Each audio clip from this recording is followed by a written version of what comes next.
galit. Ganun po sana yun. Kaya ngayon po, sa sinabi nga daw na pinag-iisipan nilang mag-asawa na sasampaan ng kaso si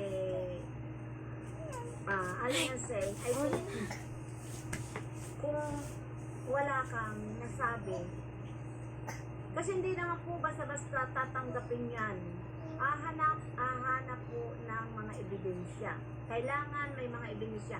Oo, sinabihan ka na ganon ka. Kaya, lahat din na pang-iinsulto ni Anseng, sinabi din sa'yo.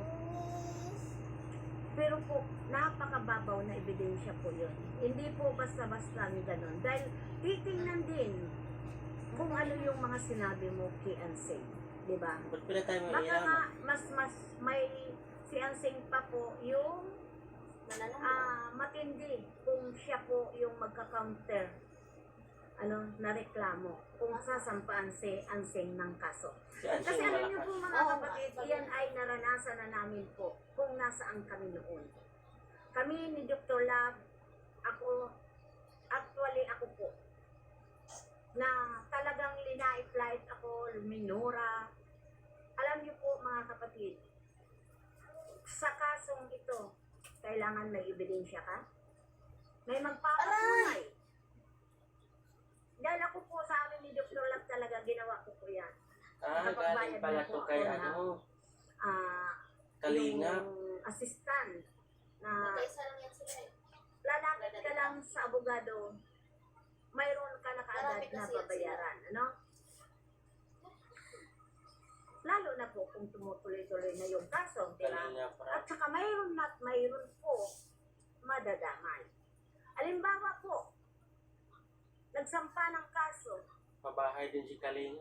Siyempre maghahanap po ng nagpapatunay. Kasi mga babae, inaano nila. Ganito, linait-light ako nito, ni ganito, kasama ko sila, ganyan. Alam niyo po, kaya ako po, hindi na po dyan naniniwala sa kaso na yan dahil nandito tayo sa social media.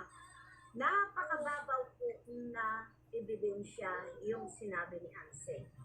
Mas matindi po yung sinabi mo na babayaran ko po yung pagkatao mo.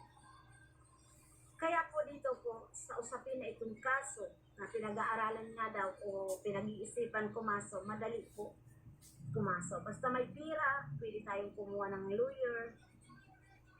Pero isa lang po yan na imposibleng mangyayari dahil nandito po tayo sa ibang bansa.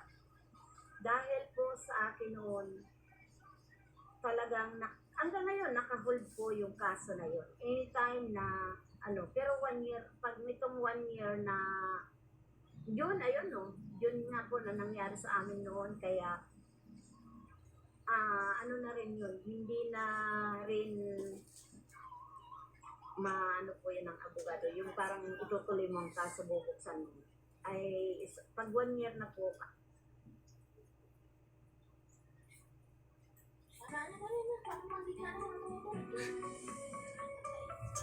magsupas pala ako. From Pond's Skin Institute, try Pond's Bright Miracle Serum with niasourcinol.